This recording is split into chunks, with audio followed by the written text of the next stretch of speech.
All right, so shifting gears. Yes. Let's talk about, you watched The Last of Us episode 5 yesterday. Do you want to correct? click and then re-click and then we'll... We're going to click. Thank you for doing that. Yes. And then we'll say that again. Yep. Yes. So, The Last of Us. The Last of Us. Yeah. So let's take it episode by episode, right? Indeed. Because that'll be the easiest way. If you didn't watch, of course, there's a new episode last night. If you didn't watch, there's going to be some spoilers.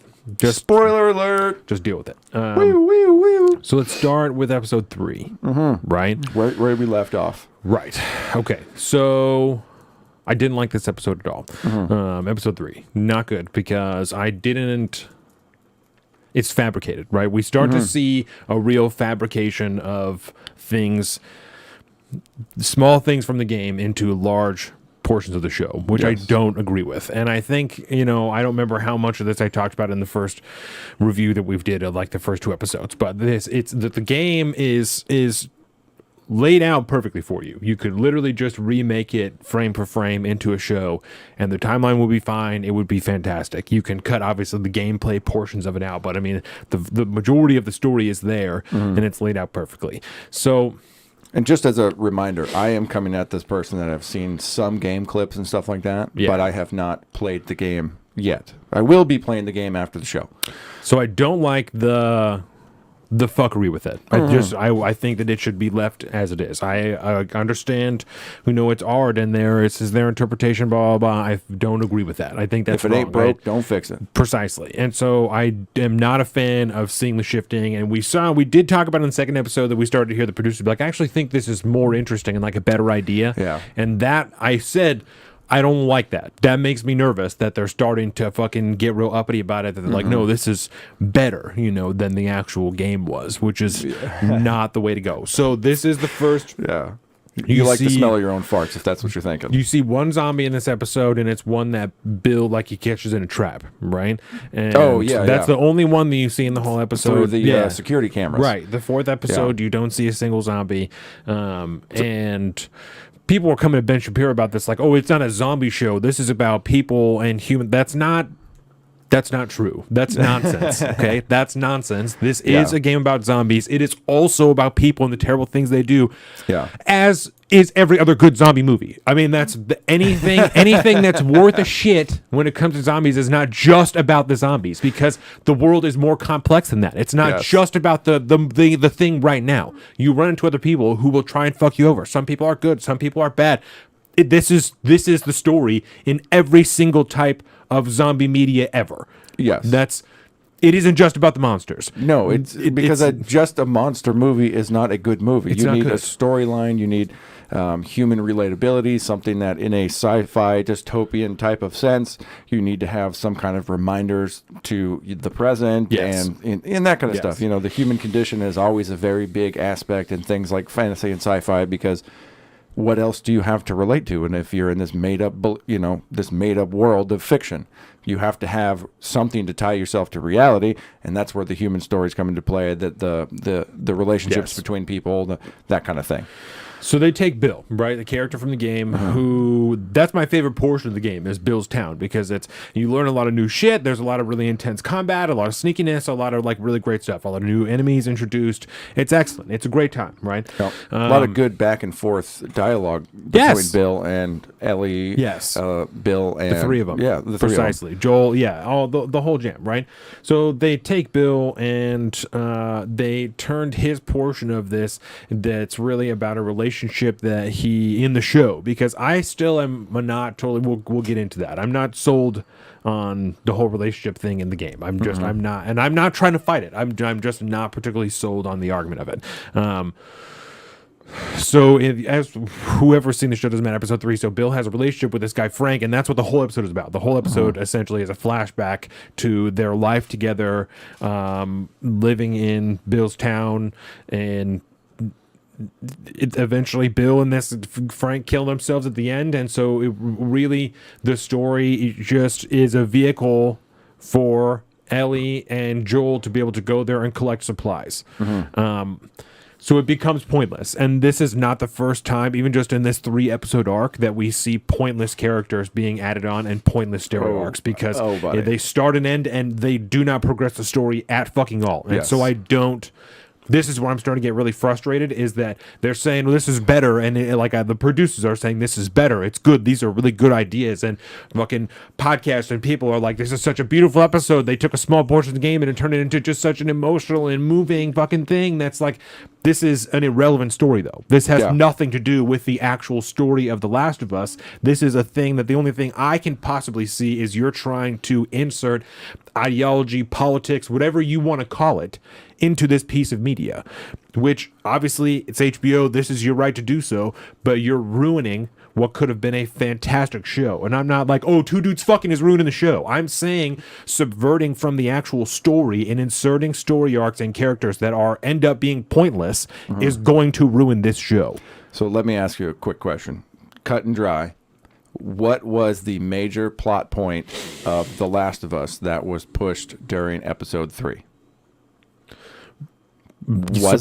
Supply run. I mean, that's the only thing. And that, I hate to tell you, is not a major plot point. No, it doesn't move the story forward because as we'll see in the next episode, they don't even use these supplies. They lose them immediately in the beginning of the 4th episode. Yes. So it further solidifies that this was pointless because they don't even get to use the supplies. The only thing they got was the truck, which is what they got in this portion of the game, in Bill's portion of the game, with a better fucking story, with more action and more shit. Instead, it's a love story that is, in my opinion, completely fabricated and is turned into... I feel like it just added color to the show, though. And which is fine. I can't disagree with anyone who's saying that. I don't agree. I feel that this subverted it from the point of the actual fucking show. Like I said, I don't, of the game itself, which is what the show should be about. This episode 3 should have been episode 2.5. I just don't know what I mean. And I don't. It's a spin-off side story. I don't think this is worthless to make. I don't think this is relevant for this storyline. I think this would have been a perfect thing for them to make another episode that just isn't. They do all kinds of other side content all the fucking time for different stuff. This would be a perfect piece of side content because that's what this is. It isn't, like you said, it doesn't progress the story forward. It's not a part of this show. It's a piece of side content that would be excellent standalone by itself. Excellent. The reason I don't fucking like it is because they've taken something fabricated and tried to use it as a vehicle to push the show forward, but nothing actually happens. It creates a pointless story arc. This is not good story building for me because it doesn't. What did we learn from this? People are also gay when there are zombies? No fucking shit. No shit. Yeah. I'm not shocked by this. No. What the thing that even takes you out of it is, so you're telling me that Bill has... we are made to surmise, in my opinion, that Bill has been straight up until this point because it was clear that he's never been with a dude before. This is his first dude. So he's been straight up until this point. Now that we're in a zombie apocalypse, he feels comfortable being himself because he happens to find a dude who happens to be gay, who happens to fall into his trap outside of his house. Yeah. And he decides, just so happens to decide this guy should live and bring him into his house. This is not statistically feasible, and I'm not being like, oh, math and it just doesn't like it doesn't. It's far reaching. Unrealistic. This is just a thing to, but it had the arrival music. Shout out, Josh. Yes, like I said, I don't think this was a bad piece of television. I don't think that it progresses this story forward, which feels fucking pointless to me. In this show, in The Last of Us, this show, this actual story, which is actually about Bill and Joel and Ellie. This irritates the fuck out of me. Yeah, right. And I am not convinced at this point that this is a show about Joel and Ellie anymore. The show is not about them. No. The show is about the world falling apart through this, and then they're telling it. They're just it's a world building exercise with a small through line of these two people that are trying to get to Joel's brother. Yes. And which isn't even the main point of the game. Like, that's a very small portion of the game to get to his brother. Oh, really? That's we're there next episode from the previews. It's an underlying plot line for parts like 2 and 3. Right after you leave the city, like well, the Fireflies are fucked. We can't meet with them. What do we do next? The only thing I can think, we're going to go and find Bill because he has a car and he can get us some shit, and then we'll go and find Tommy because he can help us find the Fireflies. After you find Tommy, you're moving on. That's only a portion of the game because you find him and then eventually you separate again. You're not with him for the whole rest of the game. You're only with him for a small portion of the time, and then he sends you on your way. So that's only it's just an underlying piece. Again, that is just to move the story forward. That Tommy thing, that's just to get us to point A to point B. Interesting. That's like the goal of the first act is to get to Tommy, and then you start the second act. Precisely. Okay. I was going to ask you, ask somebody that's played the game at this point. We are 5 episodes in, and we'll catch up because we're still kind of on 3 right now. But given where we ended episode 5, I saw the preview for 6. Looks like they're going to finally meet up with Tommy. Deal.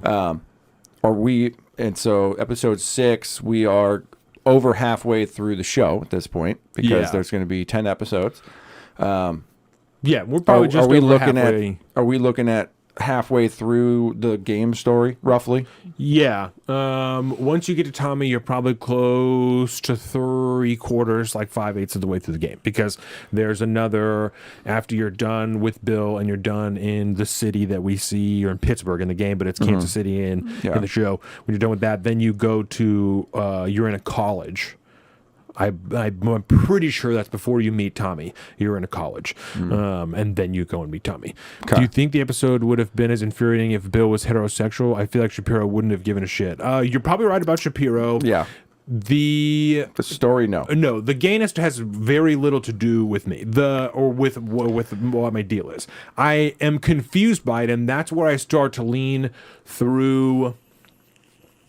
That's where I start to lean to the ideology point, is because I went back and I watched actual gameplay footage of this portion of the game because I didn't remember Bill being gay, and I was, before I got all up in arms about it and was like, this is fucking, I'm not going to stand for this. Not that I would anyway, but I was like, well, let me go back and see and just see if there's something that I missed. And so let's go through the whole jam, right? So you meet Bill. There's a conversation that Joel has in the game. This is how it plays out in the game. There is a conversation that Bill has with Joel when they're in Bill's hideout, and he says, there was a person that I cared for once. He was a partner that I had, and this is maybe a personal thing, maybe it's whatever. He says that a few times, and I never took it to mean his life partner. To me, it was a dude that also is in this town that I get shit done with. And maybe that's just me being ignorant, but I never took it that way. And that happens, and then you do some more shit, and you go into the school, you try and get the truck battery, and when you're escaping, you get into a house. And you get to the house, and you find somebody who's hanging in the house. And Bill is upset about the person who's hanging in the house, and he says, Joel's like, oh, do you know this guy? And Bill says, yeah, I knew him. He's my partner. There's another time that he calls me my partner. He says, and Frank's the only guy that would fucking wear a shirt that's stupid, or some shit like that, right? Yeah. And so then Joel is searching the house. He goes upstairs and he finds a note. And the note says on there, doesn't say anything about them being partners together. It says, I could never stand living in this town with you because of the way that you ran shit. I always hated your fucking guts. And I'm whatever. It was not a loving note. No. And so not like the note we found in the series. Right. You can choose to give the note to Bill.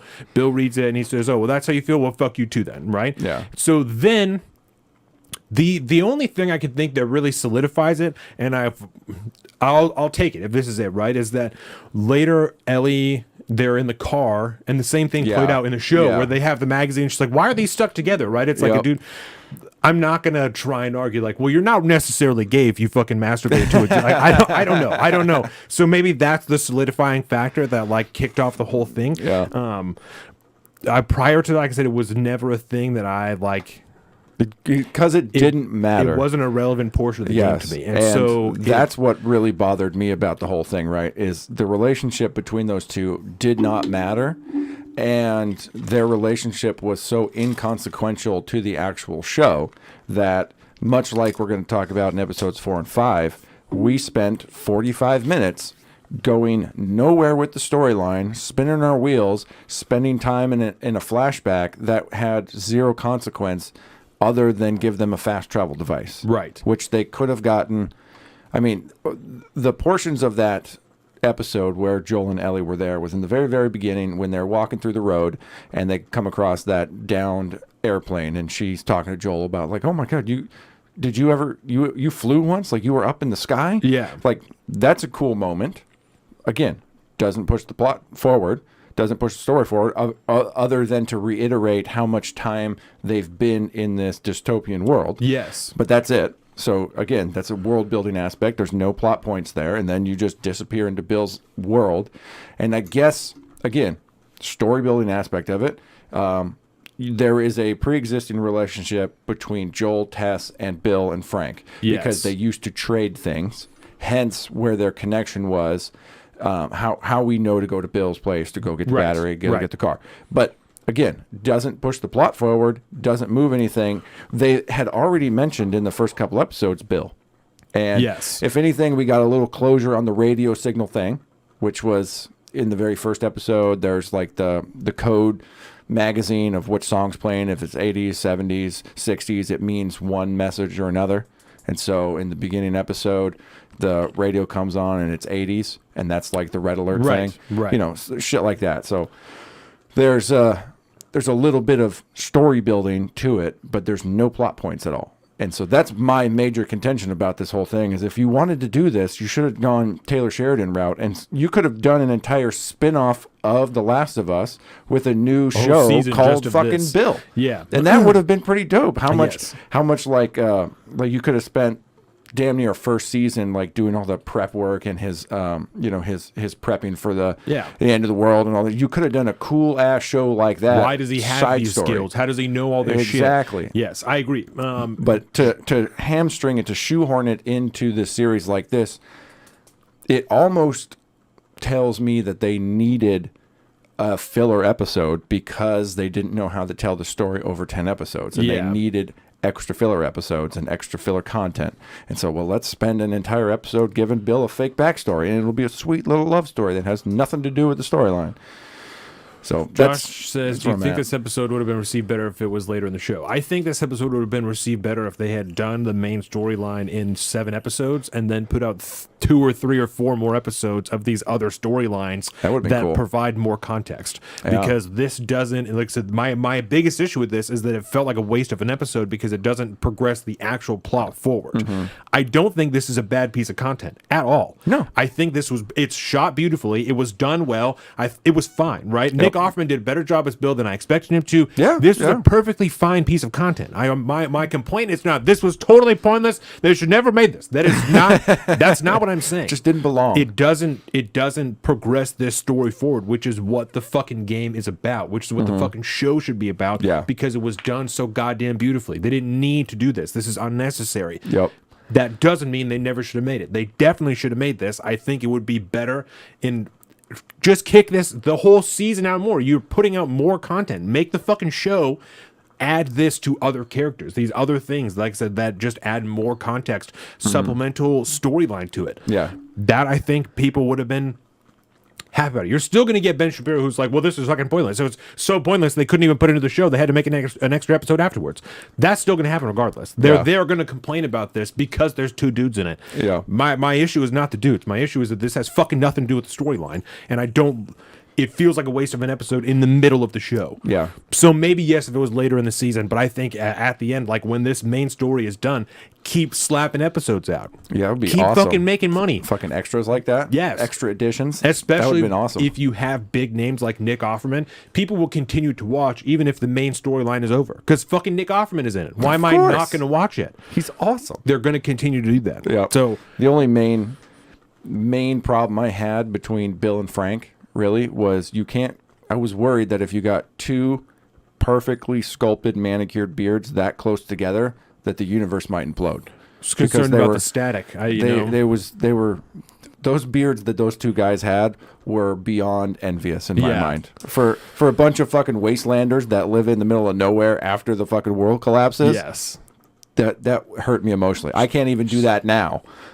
And they're doing it after the fucking world ends. Also, as a Second Amendment side note, before we move on to part 4, there is the portion of the show where Nick Offerman, Bill, is in the middle of the street. He's in a gunfight with these people, right? When Frank goes out to help him, he grabs a gun out of the drawer. A little baby gun. Okay, not just that it's a baby gun, right?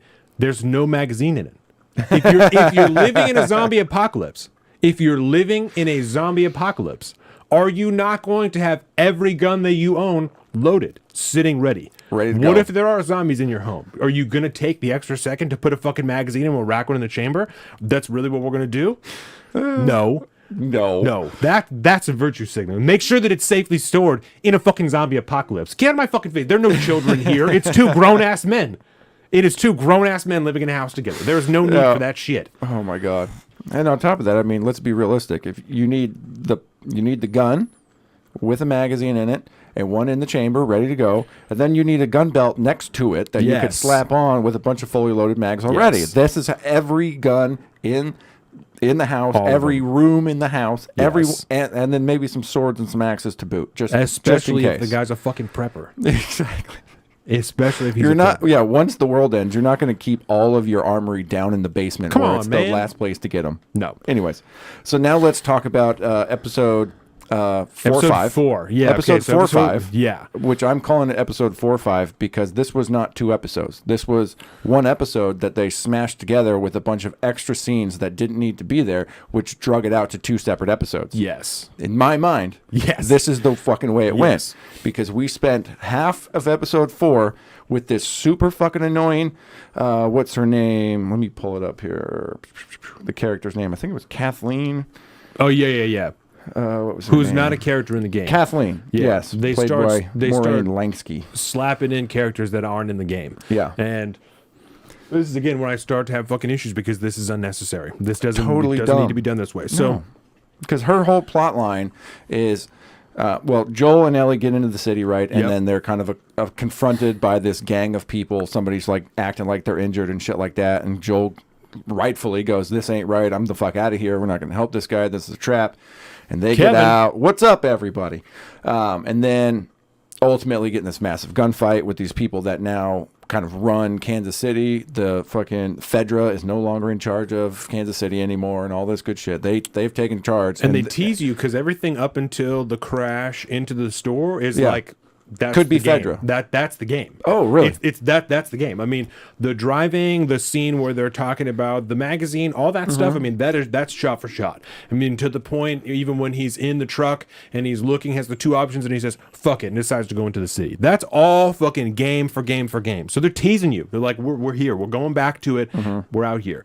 Then they get into the gunfight. This is a completely different deal now. There are people who have taken over, which is to be in the game, right? You're in Pittsburgh, and there are groups. They're called hunters. That's what it is. It's people who have taken over the city. They have, I guess, technically they have cleared out the QZ, but Joel makes it pretty clear in the game that like not all of the QZs are even up and running anymore. Yeah. Fedra is not a large enough force across the nation to be able to hold down all of these quarantine zones everywhere. They just shut down.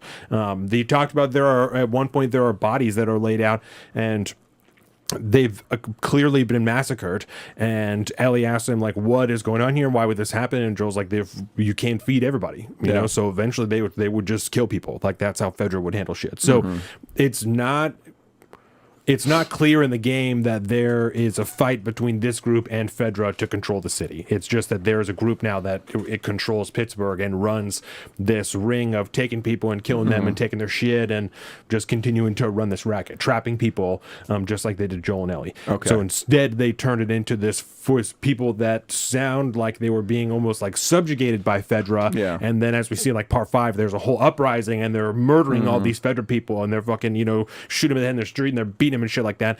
So yeah, it was like the resistance. Yes, and that's not a part of the game. So that whole resistance thing is like totally new. So let me ask you this then, because compared to the plot point in the story with the hunters and stuff like that, does it really matter that the hunters are the ones doing this thing, or could they have equally replaced them with the revolution that overthrew Fedra like they did in the show?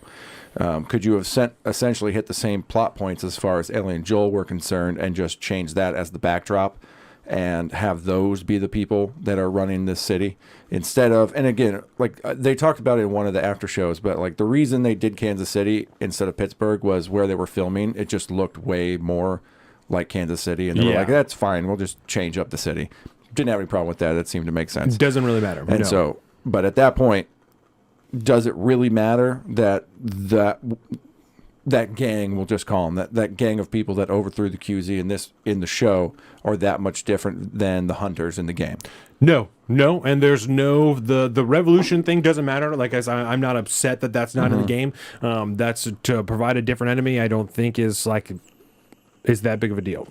It's they're a dominant obstacle while you are in the city because they are running the city. A lot of the infected have been cleared out, but you still deal with infected in that portion of the game when you have to be in basements or different buildings or anything like that. Like there is still an infected presence there. Okay, but not. And that I do want to ask you more about the infected portion of that yes. as we get towards the end, because that's the only time we actually see it right. in episode 5.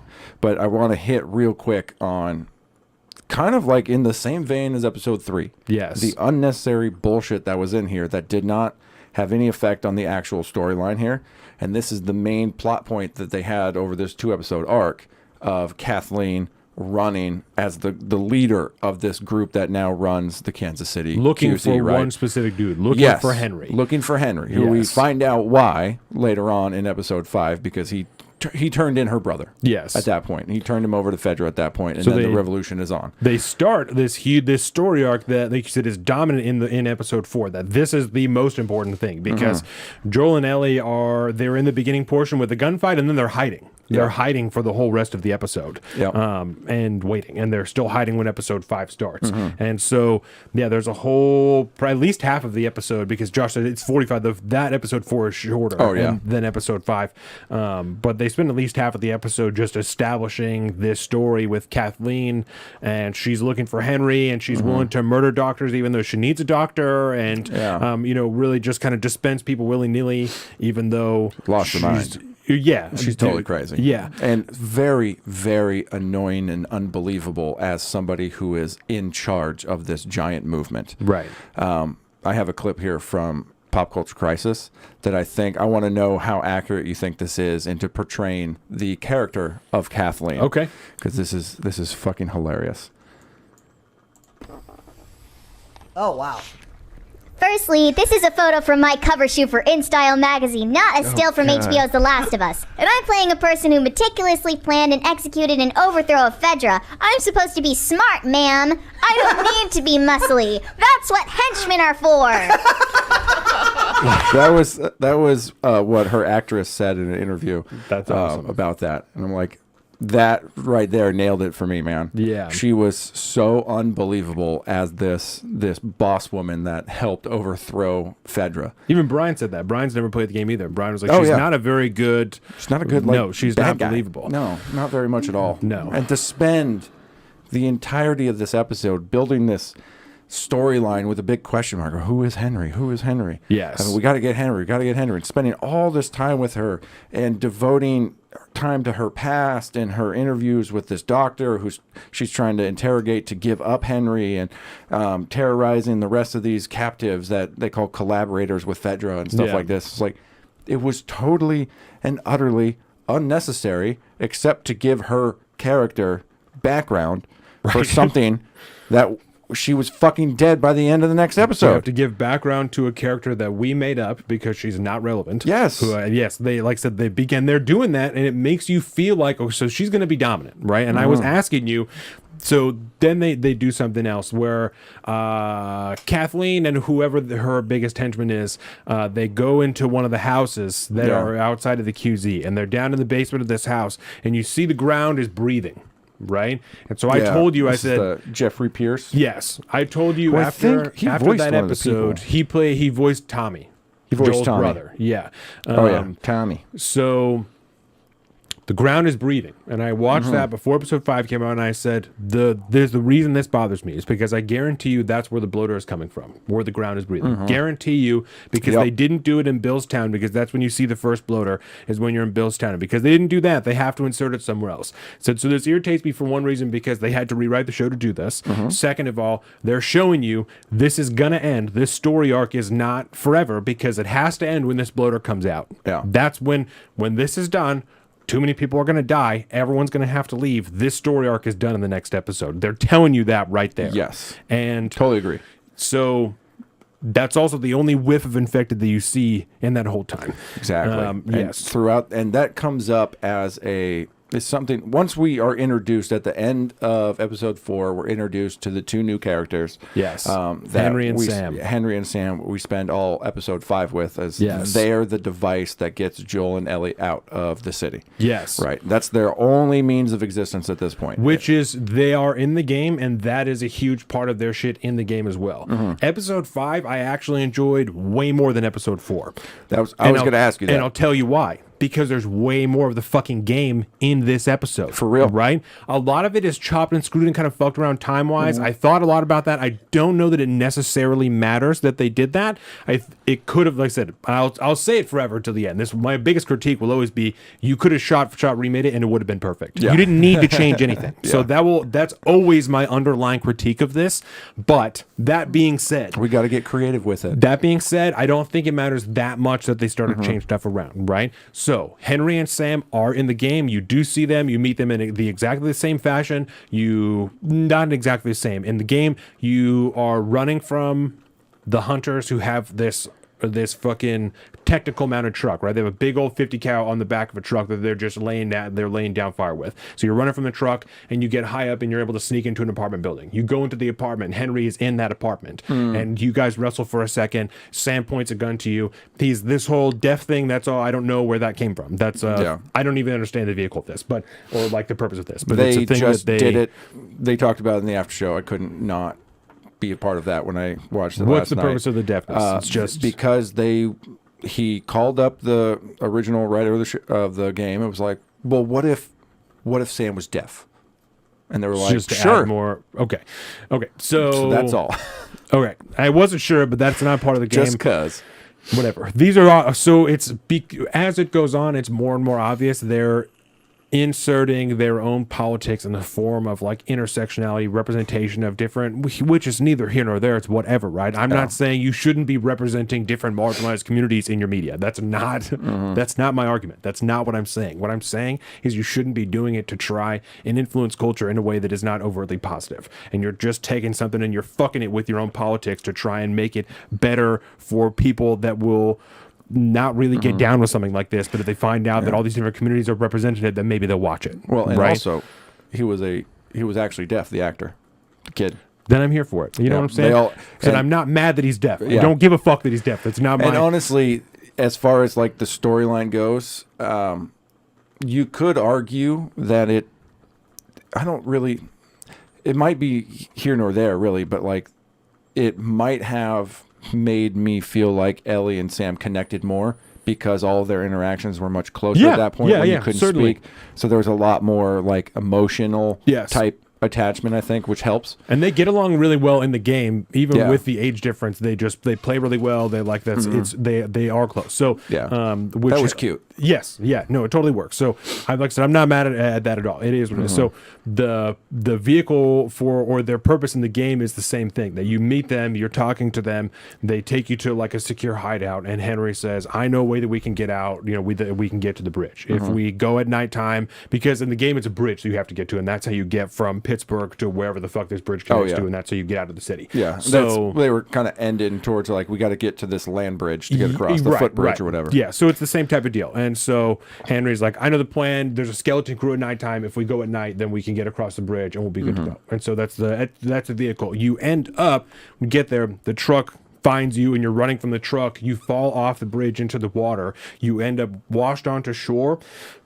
And that's when you find this underground facility that they hid in the school thing, right? That they were in, or like the area, the underground area that obviously had children in it. So the only reason I didn't like the way they did this is because that's another really like intense part of the game, is that you arrive there and you find this school, and it does provide some world building stuff where you're seeing the different ways that people adapt to themselves, but all of the people who are there and got infected are still in there. So you have to fight a gang of fucking people when you're there, which is again just a whole nother portion of the game that is you're cutting out gameplay, which is not necessarily a bad thing, but in a show that I feel is a piece of media that is very much about zombies, the more zombies the better. So they That could have been a whole episode. part of the game. Getting to that spot, they had no resistance. They got to that area, right? Right. It could have been like, because there was a lot of trepidation from Joel at that point, like, Yes. we're going to go underground because Fedra pushed all the zombies underground, according to what, Right. What's his name? Sam's brother? Henry, according to what Henry says. And also, in the game, Henry and Sam were father and son, right? And this, their brother, and they were brothers? I think they're brothers. Yeah, I think they're brothers. Did I come in on time for last Yes, talk? we're talking about episode 5 We're right still now. doing it. Yes. Yeah, and Joseph, don't worry. Halfway through just means halfway through the storyline of Last of Us. We're not halfway through the show. We just started. And so that could have been like a whole episode of them getting down there to that thing, and then essentially having an episode where they have to fight their way out to the school zone or something like that. Because they did mention that these places were kind of problematic in a sense because people got together down there. They talked about how that was a possibility, and then they could have done a whole episode on Precisely. It could have been amazing. And that's what happens in the game. And then the same result, the same end comes with Henry's brother Sam, that in one of these fights, right, eventually you get separated and Joel and Sam are together and Henry and Ellie are together. You're separated just by geography in these tunnels. And so Kid swap.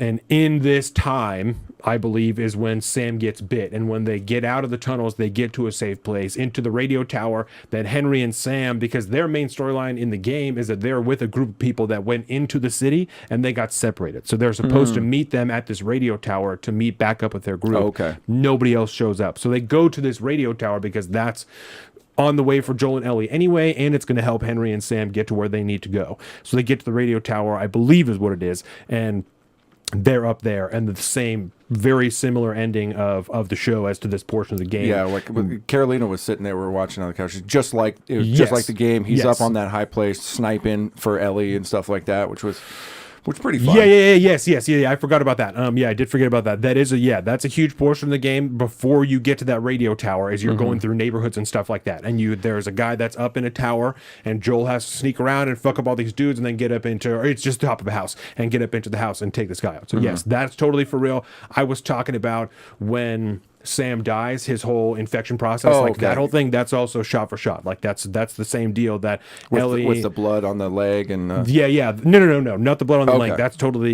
That's a whole separate thing anyway. And that was rough, man. That I didn't like because it made her look fucking dumb. Like it made Ellie look stupid because her blood is not medicine. That's not how this works. Yeah. And there's never a point in the game in which she thinks that. Like she seems to have a pretty good understanding that her blood can be used to make a vaccine. Not that her blood is fucking magical. I don't know what that's about. So I did not like that because like I said, it made her look fucking dumb. Like you look like you're stupid. Because hey man, that's not. She did go to a government school, all right? But also it's totally made up, and so who knows? Maybe that is, could work. I have no idea. But no, I don't know where the fuck that came from.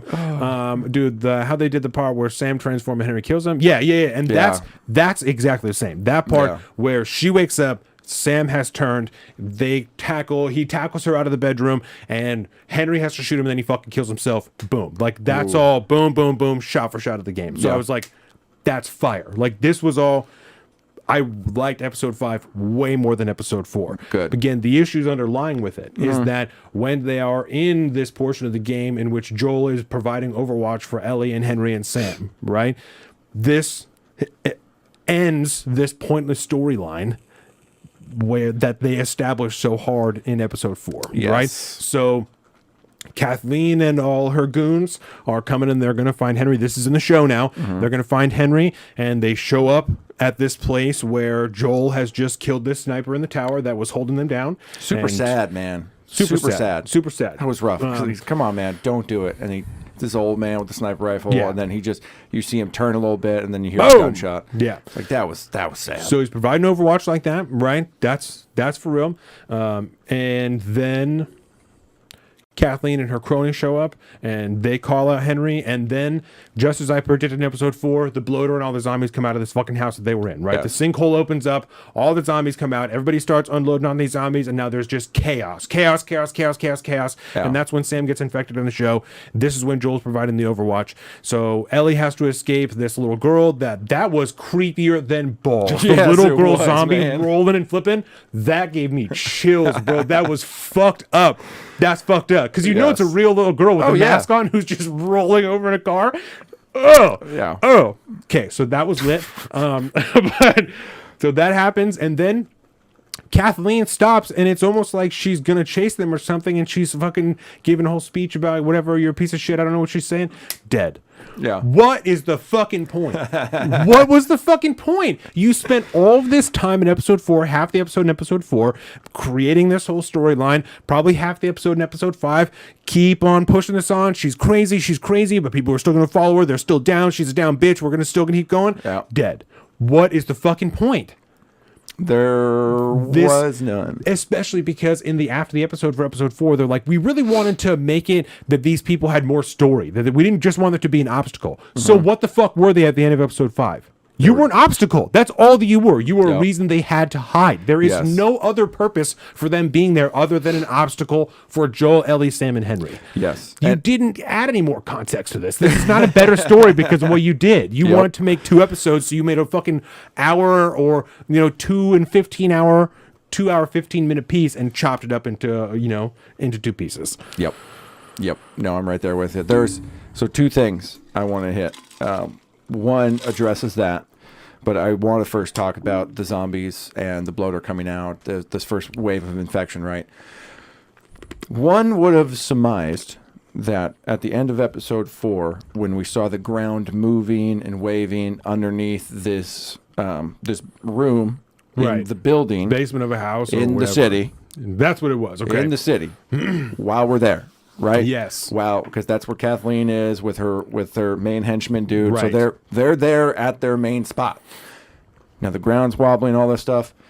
Why does it make more sense for this giant sinkhole to have followed them way out of the city and then come up where this truck was? Maybe because of the explosion and the vibrations or something. But one would have maybe surmised that they would have sprouted in the city, where the sinkhole was. Especially because they only talked about like the mycelium networks the one time, and they've only even shown it the one time where they killed a person and they all swarm into the building and Tess is there. That's the only other time that's even been relevant. And so now you're just supposed to remember and assume that that's how this got to this point, that they called them out here. It wasn't even the same location. So Carolina says, it was to show how some people lose their humanity. In the game, we encounter lots of people who are twisted, so I think that was their goal. I don't disagree with you. My point being, if you go through the city, you talk about the hunters the same way Joel did, right? Where he's like, I've been on both sides, like you do what you have to do. When you're in the city, when you're in the game, when you're in Pittsburgh, you go into a room, there are people chopped up into a room.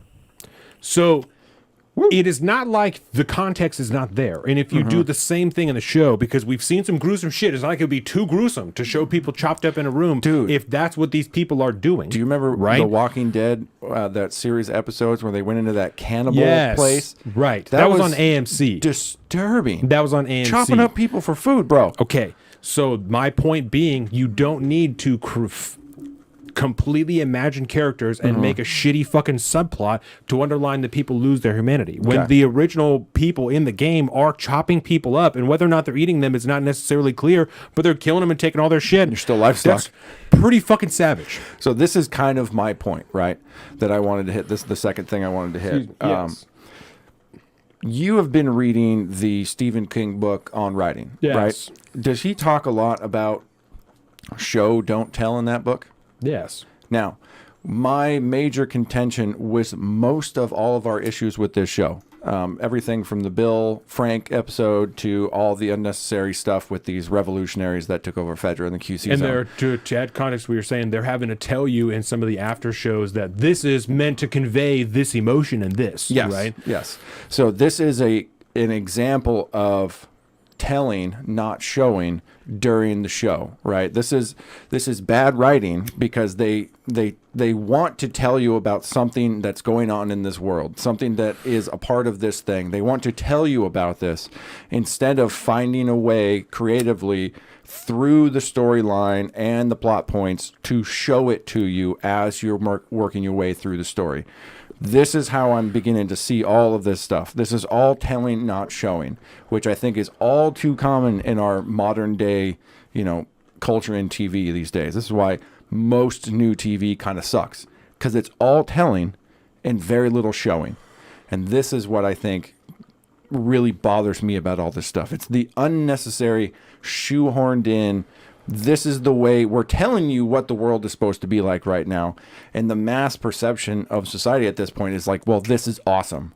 And that's, I think it's partially a failure I think it's just basically, we've all been like trained at this point to expect this kind of stuff and call it good when it's really not, because we haven't been shown anything really good in a very long time. Lord of the Rings is a really good example of this, right?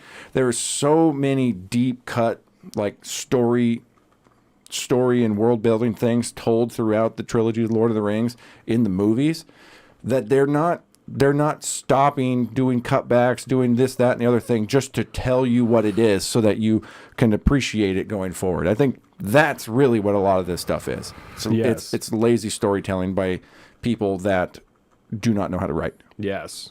That's where I'm at with it. Yes. But I am in 100% agreement with you at this point. I think episode 5 really did it helped get me back into it after 4. Back up. 3 was rough. 3 was rough just because I feel like when I'm waiting a week to watch this fucking show and then you're going to give me something that ends with them getting a truck, that you didn't do anything for me that week. I'm upset, bro. Absolutely it was pointless. And then same with like episode 4. I was like, who are these people? I know for a fact that they're not going to be around for a long time. Yes. Unless Kathleen was going to be chasing them through the rest of the show. No need to do this. And when she died, I was irritated. Like, I was genuinely irritated because I was like, that's it. We talked about this, you and I. I said, like, stayed up late by myself to do notes. I'm watching it on my phone next to me. So the phone is going, I'm doing notes. This is happening. I was like, this is wild. Like, this is pretty lit. It's different. Like, but it's still pretty cool. It's fine. She died. I said, what the fuck? What the fuck? Because this is what we fucking talked about. This is goddamn pointless. This was fucking pointless because she's dead now. Yep. All this stuff. She's fucking dead now. This is a goddamn waste of time. Mm-hmm. I don't like that shit. They could have I would have gotten a little bit of redemption if, while they were standing there and the chaos is ensuing, before Joel exits the sniper's nest, pops her. That would have made me feel a little better. That would have been lit. That would have been fine. But no, it's that creepy child thing, which... One last point before we wrap things up here, I think. Her group is dead too. That's right. Yes, all her group is dead. Which is what my issue is with the bloater thing is I'm like, I know they're done. They have to be done after this because they're not going to do what they did in the game. And it's to fight the first bloater in the game is several minutes. Like, it's not a quick thing because you have to kind of figure out what works and what doesn't work, and you don't know. You're going through the whole school before that as well, and so there are other zombies in there that you're fighting. So you don't know what ammo you're going to have, what weapons you can even use. It takes a little bit of time. They can't do that in the show. You can't have a 5-minute scene of Joel just taking pointless shots at something until eventually it dies. That doesn't work for television. So they can only do what they did. That's like, we'll tease it and then later they'll find another one and they'll kill that one, right? Because I'm calling it now. That's what's going to happen is they showed this one just for a minute to show how lethal it is. And also another plus to them, there is a cutscene in the game. If you're killed by a bloater, you are shown a cutscene where it grabs your head and it grabs the top of your face and rips the top of your head off. That's how Homeboy died. Yeah. So I saw that and I said, that was dope. And I'm going to add on to that. He deserved to die like that. Because piece of shit. After you empty your first magazine into something and it literally doesn't even slow them down, you don't reload multiple times and continue to do the same thing to a pointless effect. At that point, you deserve to get your head ripped off. I'm sorry. I'm sorry, bud. It didn't work. Move on. The first time I fought a bloater, I obviously died the first time, and that happens, and I had to pause the game, and I said, that was fucked up. because you don't see it totally rip your head off. You see it like start to rip your head off. So you just know. You know that's what happened. That's when you need your grenade. Yeah, Yes. 100%. And that's every other time, my second, third, fourth, fifth playthrough, the only way I have handled it is I'm making as many bombs as I can. I'm going to get until I can see it, and I'm just going to fucking lob all my grenades over there, and then I'll lure it over, and it'll run into 3 of these spike bombs, and then I'll hit it with 2 Molotovs, and all the other zombies that are with it to die. That's the only way, because it's too fucked up. I don't like dying like that. I don't like being mobbed up on like that. I don't like any of that shit. I don't like that part of that game. So that's the only way to handle it, is to hit him with all the grenades, because it's too much. It's to have your head ripped off. You can only die that way so many times in 5 minutes and be like, yeah, I want to keep playing this game. Like, it's disturbing. So it's not. Molotovs for the win.